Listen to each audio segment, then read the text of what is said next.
pagi Bapak Ibu Saudara yang terkasih di dalam Tuhan, dimanapun Bapak Ibu berada saat ini, mengucap syukur kepada Tuhan kalau pada pagi hari ini kita diberi kesempatan untuk kita boleh berbakti bersama-sama.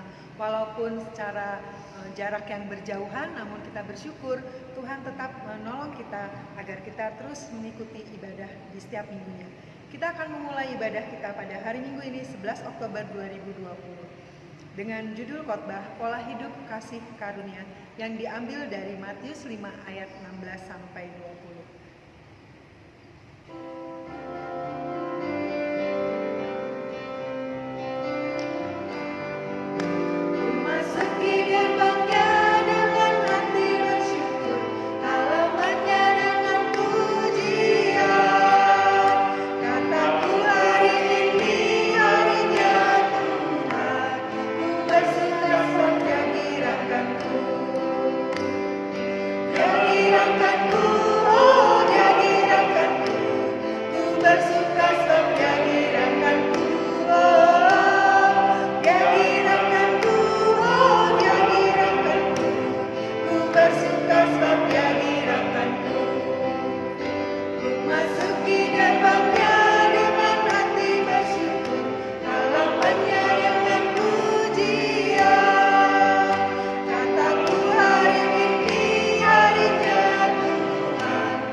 Bapa Surgawi, Bapa yang mengasihi kami, Allah yang Maha Baik, kami bersyukur ya Bapa buat pagi hari ini, di mana Tuhan sudah menolong kami untuk kami boleh mempersiapkan diri kami untuk berbakti dan beribadah kepadamu ya Bapa.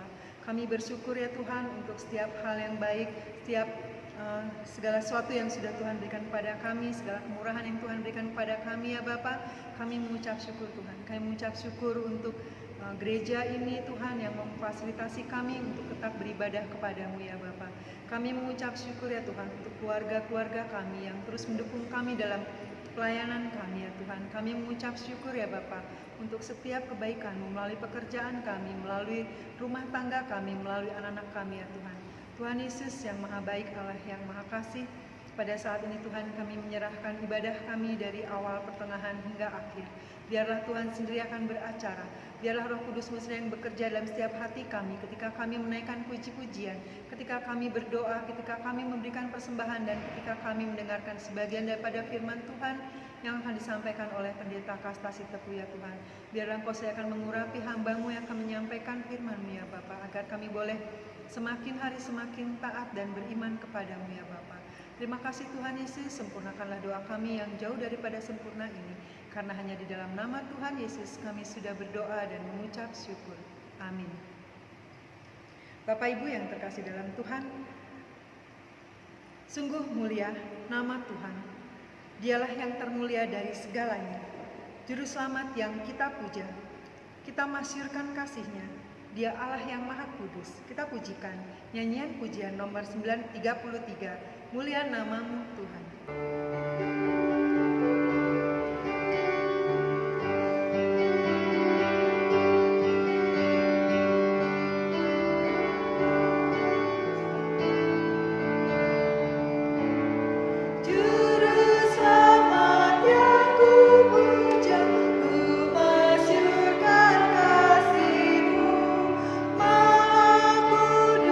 Maha kuasa, Maha mulia namamu.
Apa yang kelihatan mustahil bagi kita, itu sangat mungkin bagi Tuhan.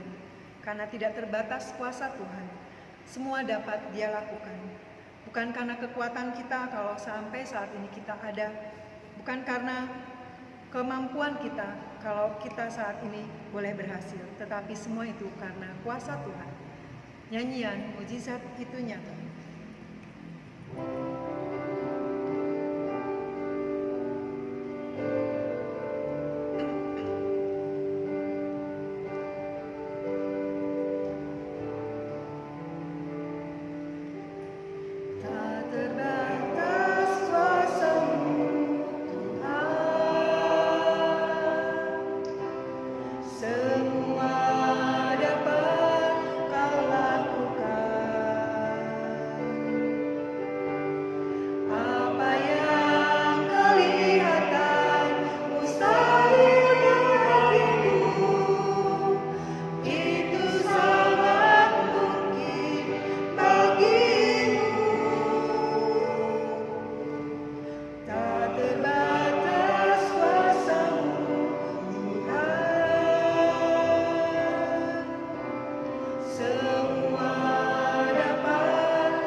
Bersama-sama berdoa syafaat yang akan dipimpin oleh Bapak Joni. Saudara, mari kita bersatu di dalam doa. Bapa kami yang bertahta dalam kerajaan surga yang mulia, kami datang ke hadirat-Mu untuk mengucapkan puji syukur dan terima kasih atas penyertaan-Mu serta pendampingan-Mu selama ini, di mana kami sangat merasakan kehadiran-Mu.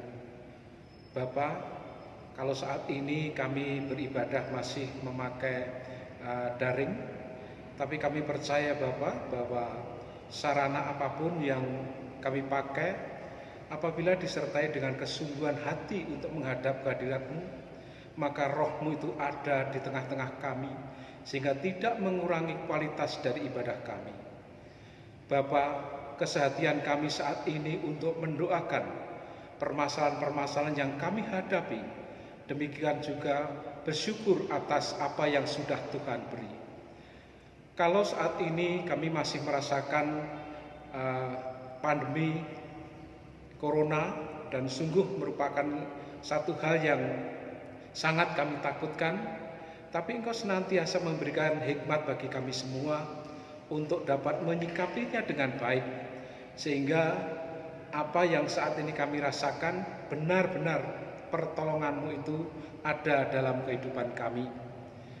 Bapa, kami percaya bahwa semuanya ini terjadi oleh karena Engkau sudah menghendaki, dan kami percaya bila mana waktunya tiba, Tuhan juga akan meluputkan kami, bahkan memberikan satu kenyamanan kami di dalam ibadah, di dalam komunitas-komunitas kami, sehingga ketakutan tidak ada lagi. Bapa, itulah harapan kami, dan kami terus mohonkan kepadamu agar kiranya jemaat baptis gereja Pabaton ini akan terus bertumbuh bersama-sama, walaupun kami tidak merasakan persekutuan secara dekat, tetapi roh-Mu akan mengikat ke kami. Tali kasih-Mu senantiasa kami rasakan. Kalau saat ini kami terus berdoa untuk sekolah minggu yang belum bisa kami mulai, mohon kiranya juga Tuhan berikan hikmat bagi kami semuanya untuk dapat belajar secara pribadi. Demikian juga anak-anak sekolah minggu yang sudah lama kami tidak bertatap muka, tetapi Engkau senantiasa membentuk anak-anak ini menjadi anak-anak yang setiawan, sehingga pada kesempatan yang lain anak-anak ini akan menjadi penata-layan yang setia kepadamu. Kami percaya Tuhan bahwa campur tangan-Mu sungguh luar biasa bagi kehidupan kami. Dan saat ini kami juga terus menyerahkan panitia-panitia yang lain. Mohon kiranya Tuhan terus memberikan hikmat sehingga kami dapat menjalankan koordinasi melalui daring, dan kami akan terus maju bersama Engkau. Bapak, kami juga ingat saudara kami Pendeta Posman yang ada di Tanjung Murawa. Terima kasih Tuhan kalau beberapa hari yang lalu Engkau sudah mengenapkan 14 tahun pelayanan yang ada di Tanjung Murawa. Teristimewa kami menyerahkan anak-anak yang sudah bertumbuh dan juga orang tua yang saat ini setia di dalam melayani. Banyak hal yang mereka pergumulkan ya Tuhan, khususnya bagi bapak-bapak yang saat ini masih sedikit untuk mengikuti ibadah karena keterbatasan waktu, kesibukan oleh karena pekerjaan. Maka satu saat Engkau akan himpun mereka bersama sehingga bisa merasakan kasih Tuhan bersama keluarganya. Kami menyerahkan Tuhan Pendeta Posman, berikan hikmat dan marifat di dalam melayani Engkau di Tanjung Merawa, agar gereja ini semakin hari semakin bertumbuh dan pada akhirnya menjadi gereja yang mandiri. Bapak, kami juga terus berdoa untuk organisasi-organisasi baptis yang lain. Kami tahu bahwa banyak hal yang harus dilakukan pada organisasi-organisasi yang lain, tetapi karena keterbatasan seperti yang dirasakan oleh semuanya, maka Engkau akan juga memberikan hikmat dan juga akan memberikan cara-cara lain untuk terus berkoordinasi setiap pelayanan di gereja baptis di Indonesia.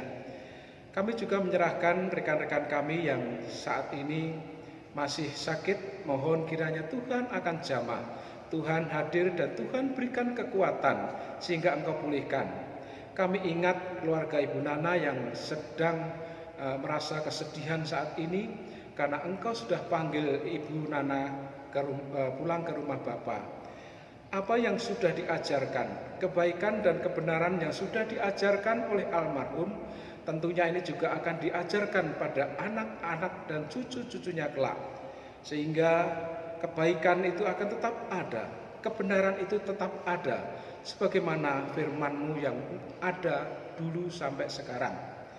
Bapa, kami percaya bahwa pengalaman hidup kami bergereja ini sungguh merupakan hal yang luar biasa, di mana kami harus mendewasakan diri di dalam iman dan juga pelayanan. Oleh karena itu, rekatkan kami ya Bapa satu persatu, ikatlah dengan tali kasih-Mu, sehingga kami dapat menjalankan pelayanan kami masing-masing yang bersinergi untuk membangun jemaat lebih baik lagi. Pertumbuhan dari dalam sungguh kami rindukan ya Bapak. Bila sebentar lagi kami juga akan melakukan pelatihan-pelatihan atau pemuritan, kiranya Tuhan berkenan untuk terus memberikan hikmat bagi pendeta kasta dan juga yang lain untuk dapat memberikan motivasi, demikian juga kekuatan dan pemahaman-pemahaman yang benar, sehingga pada saat kami bersaksi tidak ada ketakutan, tetapi kami ingin menceritakan pengalaman kami bersama Engkau sebagai anak-anak-Mu dan sebagai orang-orang percaya. Lengkapilah setiap jemaat untuk dapat ambil bagian di dalam pelayanan ya Bapa, karena tanpa pelayanan penginjilan maka gereja ini tidak akan pernah bertumbuh. Bapa Surgawi, kami juga terus menyerahkan para perancang, agar kiranya juga terus memberikan hikmat, sehingga kami dapat dan mampu untuk menjalankan ini dengan baik di masa pelayanan di tahun 2000 ini. Tuhan Yesus, kami juga terus percayakan semuanya ke dalam tangan kuasa-Mu. karena apa yang saat ini kami rasakan tidak terlepas dari campur tangan Tuhan. Sehingga sudah selayaknya ya Bapa, bahwa ucapan syukur dan juga permohonan yang tak henti-hentinya hanya kami serahkan ke dalam tangan putra-Mu yang tunggal, Tuhan kami, Yesus Kristus. Amin. Panggilan memberi diambil dari 1 Tawarikh 16 ayat 29. Berilah kepada Tuhan kemuliaan namanya. Bawalah persembahan dan masuklah menghadap Dia. Sujudlah menyembah kepada Tuhan dengan berhiaskan kekudusan. Mari kita bersatu dalam doa. Bapa Surgawi, Bapa yang mengasihi kami bersyukur Tuhan untuk setiap kebaikan dan kemurahan Tuhan yang sudah Tuhan berikan kepada kami ya Bapa. Kami bersyukur Tuhan untuk setiap usaha pekerjaan yang Tuhan berkati pada kami. Kami bersyukur Tuhan untuk setiap kesehatan yang juga Tuhan berikan kepada kami ya Bapa. Tuhan Yesus, pada saat ini tiba saatnya kami memberikan sebagian daripada apa yang sudah kami terima yang daripada-Mu ya Bapa. Biarlah Tuhan memberkati setiap persembahan persepuluhan kami ini ya Tuhan. Biarlah Tuhan pakai Bapa benda-benda mati ini Tuhan, apa yang sudah kami kumpulkan ini Tuhan untuk kemuliaan bagi nama-Mu saja ya Bapa. Sehingga ada banyak orang boleh percaya dan beriman terus kepada-Mu ya Bapa. Tuhan berkati setiap usaha pekerjaan daripada jemaat di tempat ini ya Tuhan. Kami percaya Tuhan Engkau terus menyertai dan memberkati mereka semua. Terima kasih Tuhan Yesus, dalam nama-Mu kami berdoa. Amin. Tuhan memanggil-Mu, berikanlah yang terbaik. Apapun milik-Mu, berikan yang terbaik.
Kau hiasi kehidupanku dengan kemurahan-Mu. Kau rancangkan masa depanku penuh dengan harapan. Aku ada saat ini, semuanya karena kasih-Mu. Aku hidup hari ini, semua berkat kemurahan-Mu. Terima kasih Yesus, Engkau sangat baik, teramat baik bagiku. Oh,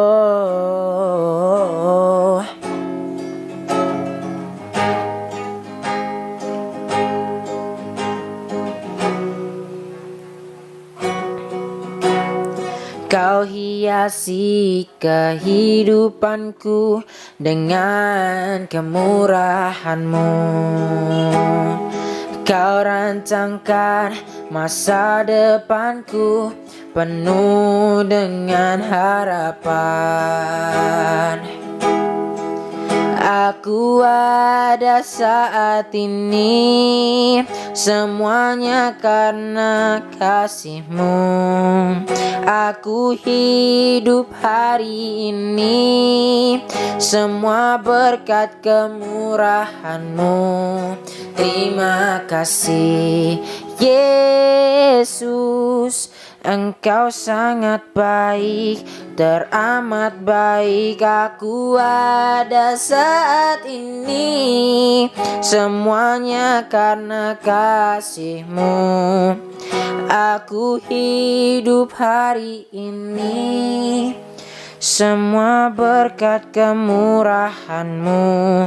Terima kasih Yesus, Engkau sangat baik, teramat baik bagiku. Efesus 4 ayat 20 sampai 32. Tetapi kamu bukan demikian. Kamu telah belajar mengenal Kristus. Karena kamu telah mendengar tentang Dia dan menerima pengajaran di dalam Dia menurut kebenaran yang nyata dalam Yesus, yaitu bahwa kamu, berhubung dengan kehidupan kamu yang dulu, harus menanggalkan manusia lama yang menemui kebinasaannya oleh nafsunya yang menyesatkan, supaya kamu dibaharui di dalam roh dan pikiranmu, dan mengenakan manusia baru yang telah diciptakan menurut kehendak Allah di dalam kebenaran dan kekudusan yang sesungguhnya. Karena itu, buanglah dusta dan berkatalah benar seorang kepada yang lain, karena kita adalah sesama anggota. Apabila kamu menjadi marah, janganlah kamu berbuat dosa. Janganlah matahari terbenam sebelum padam amarahmu, dan janganlah beri kesempatan kepada iblis. Orang yang mencuri, janganlah ia mencuri lagi, tetapi baiklah ia bekerja keras dan melakukan pekerjaan yang baik dengan tangannya sendiri, supaya ia dapat membagikan sesuatu kepada orang yang berkekurangan. Janganlah ada perkataan kotor keluar dari mulutmu, tetapi pakailah perkataan yang baik untuk membangun di mana perlu, supaya mereka yang mendengarkannya beroleh kasih karunia. Dan janganlah kamu mendukakan Roh Kudus Allah yang telah memateraikan kamu menjelang hari penyelamatan. Segala kepahitan, kegeraman, kemarahan, pertikaian, dan fitnah hendaklah dibuang dari antara kamu. Demikian pula segala kejahatan. Tetapi hendaklah kamu ramah seorang terhadap yang lain, penuh kasih mesra dan saling mengampuni, sebagaimana Allah di dalam Kristus telah mengampuni kamu. Hidup kita ada di dalam tangan Tuhan. Bagaikan bejana, kita selalu siap dibentuk. Dengan urapan kuasa Roh Kudus, kita selalu dibaharui selalu. Bagaikan bejana.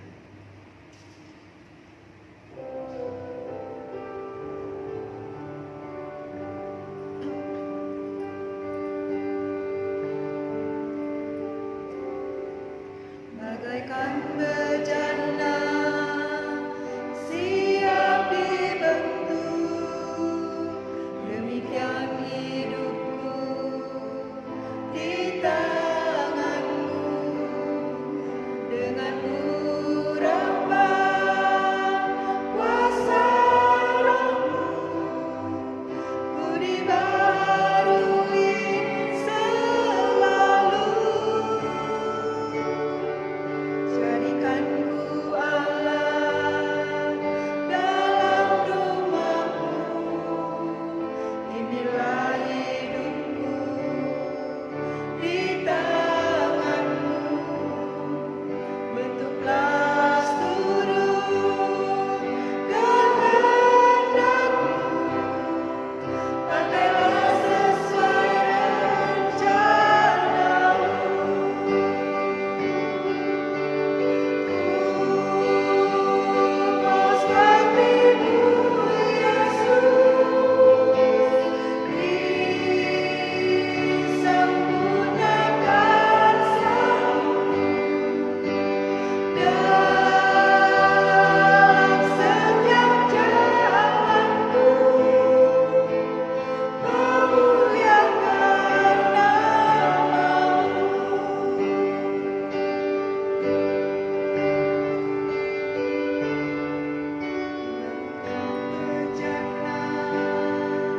Siap dibentuk, demikian hidupku di tangan-Mu.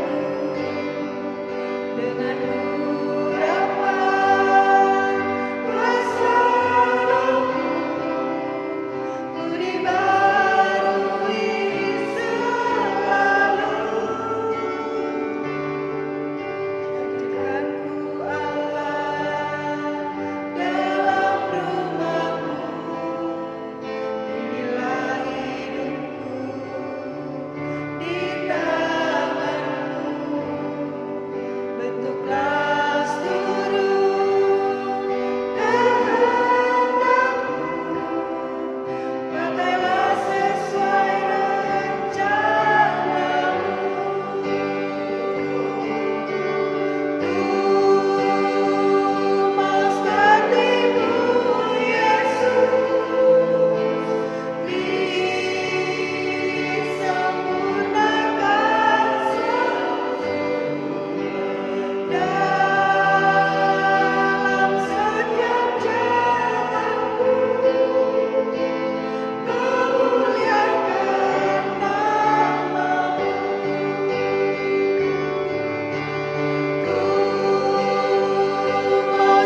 Bapak Ibu Saudara yang terkasih dalam Tuhan, kita akan mendengarkan khotbah yang akan disampaikan oleh Pendeta Kasta Sitepu. Salam, selamat hari Minggu, selamat beribadah, selamat memuliakan nama Tuhan dimanapun kita berada. Tuhan hadir, 2-3 orang, anak-anaknya berkumpul, Tuhan hadir di sana. Sebelum kita mendengar firman Tuhan, saya ingin kembali mengajak kita bersama untuk kembali berkata kepada diri kita masing-masing. Mari bersama dengan saya kita katakan, saya adalah orang yang paling disayang Tuhan. Amin. Puji Tuhan. Mari kita lihat Alkitab kita dari Efesus 4 ayat 20 sampai yang ke-24. Saya akan bacakan buat Bapak Ibu sekalian. Tetapi kamu bukan demikian, kamu telah belajar mengenal Kristus, karena kamu telah mendengar tentang Dia dan menerima pengajaran di dalam Dia, menurut kebenaran yang nyata dalam Yesus, yaitu bahwa kamu berhubung dengan kehidupan kamu yang dahulu harus menanggalkan manusia lama yang menemui kebinasaan oleh nafsunya yang menyesatkan, supaya kamu dibaharui di dalam roh dan pikiranmu dan mengenakan manusia baru yang telah diciptakan menurut kehendak Allah dalam kebenaran dan kekudusan yang sesungguhnya. Amin. Puji Tuhan. Rencana Tuhan buat saudara dan saya agar kita hidup dalam segala kelimpahan. Ya, amin. Ya, Yohanes 10 ayat 10 ya. Tuhan mau kita hidup dalam segala kelimpahan, karena Tuhan telah menyediakan segala yang kita butuhkan. Ketika Dia mati di atas kayu salib, Dia menyediakan segala yang kita butuhkan. Dia mati supaya saudara dan saya hidup. Dia sakit supaya saudara dan saya sembuh. Dia menderita supaya saudara dan saya bahagia. Dia dipermalukan supaya saudara dan saya dipermuliakan. Dia ditelanjangin supaya saudara dan saya menjadi kaya, dan lain-lain. Jadi waktu Tuhan Yesus mati di atas kayu salib, Dia tidak hanya menebus roh kita dari lubang kubur. Dia tidak hanya memindahkan kita dari surga kepada neraka, dari neraka kepada surga, tetapi Dia juga menjamin kehidupan saudara, baik di bumi, baik juga di surga. Amin. Haleluya ya. Karena itu dikatakan di dalam Efesus 1 ayat 3, terpujilah Allah dan Bapa Tuhan kita Yesus Kristus, yang dalam Kristus telah mengaruniakan kepada kita segala berkat rohani di dalam surga. Tuhan menyediakan segala berkat rohani bagi saudara dan saya ya. Karena waktu Dia mati di atas kayu salib, dia katakan sudah selesai. Tuhan sudah menyelesaikan persoalan kita. Segala pergumulan kita Tuhan sudah selesaikan di atas kayu salib. Karena itu hari ini saudara dan saya adalah anak-anak yang melimpah dalam anugerah Tuhan. Karena Tuhan sendiri yang berperang buat saudara dan saya. Karena itu orang yang bagaimana yang akan mengalami kelimpahan itu? Orang yang bagaimana yang akan mengalami segala kebaikan yang telah dianugerahkan, segala berkat rohani yang Tuhan anugerahkan dalam kehidupan kita? Bagaimana kita menerima?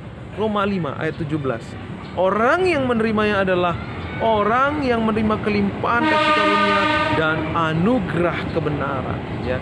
Tuhan menyediakan kepada kita kelimpahan kasih karunia-Nya dan anugerah kebenaran, dan karena yang dan kebenaran akan hidup dan berkuasa oleh karena satu orang itu, yaitu Yesus Kristus. Saudara dan saya tidak akan pernah lagi disetir, tidak akan pernah lagi diubah, tidak akan pernah lagi dicemari oleh apapun dari dunia ini, karena saudara hidup di dalam kekekalan. Ketika saudara menerima anugerah kebenaran ya, dan kelimpahan kasih karunia-Nya, saudara akan hidup dan berkuasa. Nah, tapi kenyataannya mengapa banyak orang Kristen yang tidak mengalami demikian? Banyak orang Kristen yang hidup dalam putus asa. Banyak orang Kristen yang hidup dalam sakit hati. Banyak orang Kristen yang hidup dalam akar pahit. Mereka digerogoti oleh kebencian yang bertahun-tahun, yang berpuluh-puluh tahun, yang menggerogoti mereka, yang membuat mereka sakit, yang membuat mereka tidak pernah menikmati hidup. Kenapa bisa terjadi? Karena mereka tidak pernah mengalami kelimpahan kasih karunia dan anugerah kebenaran dalam Yesus Kristus. Sebuah barang ya, katakanlah itu botol aqua. Botol aqua itu diproses lalu jadi. Kenapa bisa semua jadi sama? Karena ada pola yang sudah ditetapkan oleh desainernya. Sehingga aqua itu semua sama, terproses dan menjadi seperti yang diinginkan oleh tuannya. Tuhan ya mau saudara dan saya mengikuti proses lewat pola yang Ia telah tetapkan. Apa itu? Pola hidup kasih karunia. Judul firman Tuhan pada pagi hari ini adalah pola hidup kasih karunia. Saudara siap diberkati? Mari kita berdoa. Bapa di surga, kami siap Tuhan untuk menerima berkat rohani, berkat kehidupan lewat kebenaran firman-Mu. Berbicaralah kepada kami Tuhan, urapan-Mu nyata bagi setiap kami, terlebih hamba-Mu Tuhan, yang tidak lebih daripada satu orang pun anak-anak-Mu di tempat ini. Kuasa-Mu bekerja, lawatan-Mu tercurah, sehingga firman-Mu hidup dan menjadi berkat bagi kami semua. Di dalam nama Yesus kami berdoa. Amin. Puji Tuhan. Tadi kita sudah membaca dalam Efesus ya, bagaimana kita diproses dalam pola hidup kasih karunia ya. Tadi dikatakan ya, tetapi kamu bukan demikian, kamu telah belajar mengenal Kristus, karena kamu telah mendengar tentang Dia dan menerima pengajaran dalam Dia menurut kebenaran yang nyata dalam Yesus, itu bahwa kamu berhubung dengan kehidupan kamu yang dahulu harus menanggalkan manusia lama yang menemui kebinasaan yang oleh nafsunya yang menyesatkan. Jadi hal yang pertama yang harus saudara miliki, yang harus saudara terima adalah menerima pengenalan akan Kristus, menerima pengajaran di dalam Dia ya, menurut kebenaran yang nyata dalam Yesus Kristus. Apa itu? Bahwa Yesus telah membenarkan kita, bahwa Yesus telah melayakkan kita, Dia telah menanggung dosa, kutuk dan pelanggaran kita di atas kayu salib, sehingga hari ini saudara dan saya yang percaya kepadanya bukan lagi orang yang berdosa, tetapi orang yang benar. Amin. Orang yang dibenarkan ya. Jadi lihat diri kita ya sebagai orang yang dibenarkan, karena itu dikatakan harus menanggalkan manusia yang lama. Apa itu manusia yang lama? Kita telah belajar minggu yang lalu. Arti pertobatan sesungguhnya itu adalah metanoia. Artinya apa? Meninggalkan pola pikir yang lama dan hidup dengan pola pikir yang baru. Nah, hidup dengan menanggalkan manusia lama di sini ya, dikatakan tadi ya, menanggalkan manusia lama artinya apa? Menanggalkan cara hidup lama kita, pola pikir kita ya. Pola pikir lama berkata seperti ini ya, saya mau melakukan supaya saya menjadi, saya mau setia, saya mau taat, saya mau beramal supaya saya dibenarkan. Nah, ini pola lama, mengandalkan kekuatan, merasa mampu keluar dari dosa, merasa mampu datang kepada Tuhan dengan kekuatannya, dengan usahanya.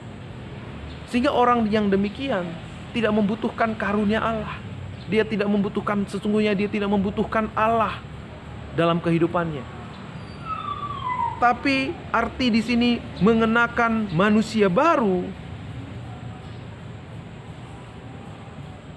menemui ya, makanya dikatakan orang yang tidak hidup dengan cara hidup yang lama, ia akan menemui kebinasaan oleh nafsunya yang menyesatkan. Orang yang seperti ini senantiasa akan disesatkan. Nanti kita lihat apa yang terjadi. Supaya kamu dibaharui dalam roh dan pikiranmu. Bagaimana supaya kita tidak lagi hidup dengan cara hidup yang lama? Kita harus dibaharui dalam roh dan pikiranmu ya. Artinya kita mengalami metanoia, diperbaharui dalam cara kita berpikir. Ketika kita memperbarui cara kita berpikir, di situ kita bisa hidup sebagai hidup mengenakan manusia baru ya, sehingga kita menjadi ciptaan baru ya, yang diciptakan menurut kehendak Allah di dalam kebenaran dan kekudusan yang sesungguhnya ya. Ketika kita hidup dengan cara hidup yang lama, itu akan mengakibatkan apa Bapak Ibu? Itu akan mengakibatkan kita terus tersesat ya. Terus tapi ketika kita hidup dengan pola hidup yang baru, cara berpikir yang baru, apa itu? Bahwa Yesus membenarkan saya, Dia melayakkan saya, maka saya hidup dalam ungkapan syukur. Maka saya melayani Tuhan, maka saya setia beribadah, maka saya setia memberi, maka saya berbuat baik kepada orang lain. Ketika saudara hidup dengan cara demikian, maka saudara, Alkitab katakan, dan yang telah diciptakan menurut kehendak Allah dan di dalam kebenaran dan kekudusan yang sesungguhnya, maka ketika itu saudara akan dituntun kepada kebenaran dan kekudusan yang sesungguhnya. Jadi kekudusan yang sesungguhnya bukan karena kita tidak melakukan A, B, C, D, tapi kekudusan yang sesungguhnya ketika kita membangun ketaatan kita, ketika kita membangun ibadah kita di atas kebenaran yang Yesus anugerahkan bagi kita. Amin. Sehingga saudara dan saya dituntun kepada kekudusan dan kebenaran, ya. Jadi bagaimana kita mengalami janji-janji Tuhan, keindahan rencana Tuhan dalam hidup kita? Kita harus mengalami metanoia. Kita harus menanggalkan pola pikir kita yang lama. Kita harus menanggalkan manusia lama kita dan mengenakan manusia baru kita. Kita harus menanggalkan pola pikir yang lama kita, mengenakan pola pikir yang baru. Kita harus meninggalkan mental perjanjian lama, ya, itu mental hukum Taurat yang senantiasa mengandalkan kekuatan untuk datang kepada Tuhan. Kita tinggalkan itu, lalu kita mengenakan mental perjanjian baru, bahwa kita telah ditebus, bahwa Tuhan telah menggenapi hukum Taurat. Dan saudara dan saya tidak perlu lagi menggenapi hukum Taurat. Saudara dan saya hanya perlu hidup percaya dan hidup dalam ucapan syukur. Sebagai ungkapan syukur, ketika kita taat, ya, kita taat bukan lagi supaya saya masuk surga, bukan supaya saya lagi diselamatkan, bukan supaya lagi saya diberkati. Saya taat karena Tuhan Yesus sudah taat di atas kayu salib. Tuhan Yesus sudah menebus dosa saya. Saya mau mengungkapkan syukur saya lewat ketaatan saya. Sehingga ketaatan kita tidak pernah membawa kita untuk menjudge orang lain. Sehingga ketaatan kita tidak pernah membuat kita jadi sombong rohani, tinggi rohani. Sebab jelas Efesus 2:8 berkata, sebab hanya oleh karena kasih, sebab oleh kasih karena Allah kamu diselamatkan. Jangan ada orang yang memegahkan diri, ya. Sehingga kita tidak ada kekuatan untuk memegahkan diri. Dan demikian juga waktu kita gagal melakukan sebuah ketaatan, kita juga tetap berani datang kepada Tuhan. Karena kita tahu bahwa kita dilayakkan bukan karena perbuatan kita, tetapi karena perbuatan Yesus. Darah Yesus yang memberi kita keberanian untuk datang kepada Tuhan. Tapi kalau ketika saudara hidup dengan pola hidup yang lama, dengan di bawah prinsip hukum Taurat, saudara nggak akan berani, nggak punya confidence datang sama Tuhan. Sehingga yang terjadi apa? Saudara menarik diri, karena nggak berani datang sama Tuhan. Semakin menarik diri, semakin jauh dari Tuhan, semakin mengalami hal-hal yang bukannya semakin baik. Sebab ketika kita jauh dari Tuhan, hanya yang buruk saja yang semakin terjadi dalam hidup kita. Semakin jauh kita dari Tuhan, semakin buruk hidup kita. Akhirnya sudah terlalu jauh kita jauh dari Tuhan. Iblis di situ mengambil kesempatan untuk merusak, menghancurkan kehidupan kita. Lalu ketika saudara berhasil, ya, keberhasilan saudara tidak membuat saudara jadi sombong. Karena saudara tahu, Tuhan, saya adalah orang yang tadinya hancur, tadinya pora-poranda, tetapi Tuhan menyatakan kasih-Nya kepada saya, sehingga saya bangkit. Ketika saya bangkit, saya mau orang lain juga bangkit. Ketika saudara melihat orang yang hidupnya mungkin sama dengan kita, ketika itu kita berani untuk datang, untuk membawa saudara kita mengalami hal yang sama dengan apa yang kita alami. Tapi orang yang hidup di bawah hukum, di bawah prinsip yang lama, dengan pola pikir yang lama, ketika ia berhasil,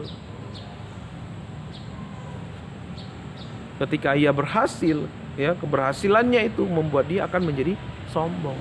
Dia pikir itu karena usahanya, sehingga dia memegahkan diri. Ketika orang melihat orang lain yang diberkati, orang yang hidup dengan cara yang lama, dengan pola pikir yang lama, ya akan mulai iri, ya, Tuhan kenapa? Dia kok lebih diberkati daripada saya? Saya kan udah lama, saya kan lebih lama dari dia. Kenapa dia lebih dipakai Tuhan? Kenapa dia lebih diberkati oleh Tuhan? Tapi kalau saudara hidup dalam pola kasih karunia, saudara tahu, saudara sadar bahwa kasih karunia Allah lah yang memulihkan saudara, ya. Dan saudara percaya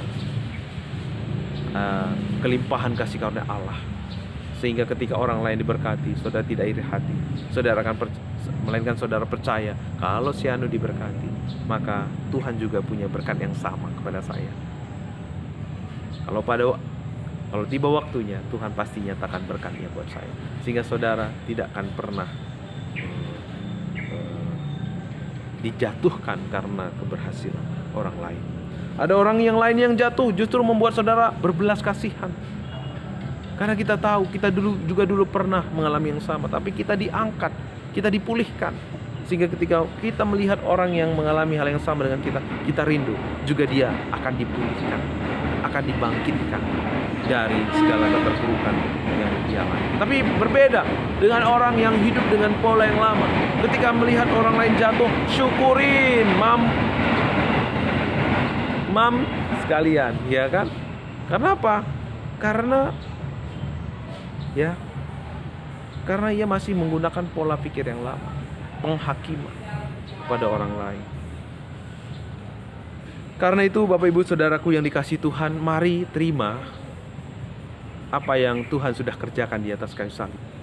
Ya, mungkin banyak orang Kristen percaya apa yang Yesus katakan, apa yang Yesus telah lakukan, apa yang Yesus telah sediakan di atas kayu salib. Tetapi masih banyak orang Kristen belum benar-benar menerimanya. Karena itu mari kita berjuang mengubah pola pikir kita. Mari kita berjuang mengalami metanoia dalam kehidupan kita. Jangan merasa puas ketika saudara menjadi seorang Kristen. Jangan merasa puas ketika saudara masuk gereja. Karena sesungguhnya orang yang masuk gereja, orang yang punya label Kristen, belum tentu dia mengalami kehidupan atau segala yang baik, segala yang direncanakan Tuhan. Belum tentu dia akan mengalami. Siapa yang akan mengalaminya? Orang yang mengalami adalah orang yang mengalami metanoia. Orang yang hidup dalam pola kasih karunia, menanggalkan manusia lama dan mengenakan manusia baru. Menanggalkan cara berpikir lama, menggunakan cara berpikir baru. Membangun ketaatan kita di atas dasar yang kuat, yaitu kebenaran yang Tuhan sediakan. Karena Yesus membenarkan saya, karena Yesus menganugerahkan kepada saya darahnya yang melayakkan saya, maka saya mau taat, melayani Tuhan, berbakti, beribadah, memuliakan Bapa di surga. Maka lihatlah, hidup saudara akan berubah. Hidup saudara akan berubah dan berbuah-buah, ya. Kita akan menikmati segala rencangannya. Kita akan menikmati segala yang baik yang Tuhan sediakan. Saudara akan benar-benar menjadi anak Allah. Saudara tidak lagi menjadi anak Adam, tetapi saudara adalah anak Allah. Amin. Ya, saudara bukan lagi keturunan Adam, tetapi saudara keturunan Abraham yang mewarisi janji-janji Tuhan. Amin. Puji Tuhan. Haleluya. Inilah firman Tuhan supaya menjadi berkat bagi kita semua. Tetap semangat, maju terus, hidup di dalam kasih karunia Allah. Tuhan Yesus memberkati. Mari kita berdoa. Bapa, terima kasih buat firman-Mu. Biar firman-Mu benar menjadi rema, kekuatan, dan dalam kehidupan kami. Hamba-Mu sudah selesai berkata-kata. Engkau yang melengkapi, Engkau yang menyempurnakan firman Tuhan ini, Tuhan. Karena kami percaya hanya Engkau yang sempurna. Engkau yang bekerja dengan sempurna lewat setiap pemberitaan firman-Mu, Tuhan. Biar hati kami siap menerima, dan kami semua menikmati kehidupan dalam kasih karunia-Mu, menikmati segala rancangan-Mu, segala kebaikan-kebaikan yang Tuhan sediakan bagi kami. Di dalam nama Yesus kami berdoa mengucap syukur. Haleluya, haleluya, amin. Kita akan mengakhiri kebaktian kita pada pagi hari ini. Doa penutup dan doa berkat akan dipimpin oleh Pendeta Kasta Sukiti. Puji Tuhan, ibadah kita telah selesai. Tuhan senang dengan ketulusan dan kesungguhan Bapak Ibu sekalian dalam beribadah, memuji dan memuliakan nama Tuhan. Teruslah bertumbuh dalam kasih karunia-Nya, teruslah bersemangat di dalam anugerah Tuhan kita yang melimpah-limpah. Sebelum kita akan pulang, mari arahkan hatimu, arahkan seluruh hidupmu, dan terimalah berkat Tuhan. Tuhan memberkati engkau, Tuhan menyinari engkau dengan wajah-Nya, Tuhan melimpahkan kepadamu kasih karunia, Tuhan menyertai engkau, melindungi engkau, menganugerahkan kepadamu damai sejahtera dari hari ini, esok, dan sampai selama-lamanya. Pulanglah, jadilah berkat, pulanglah, jadilah saksi, pulanglah, jadilah terang kasih Tuhan dimanapun kau berada, karena penyertaan dan perlindungannya sempurna dari hari ini, esok, dan sampai selama-lamanya. Amin.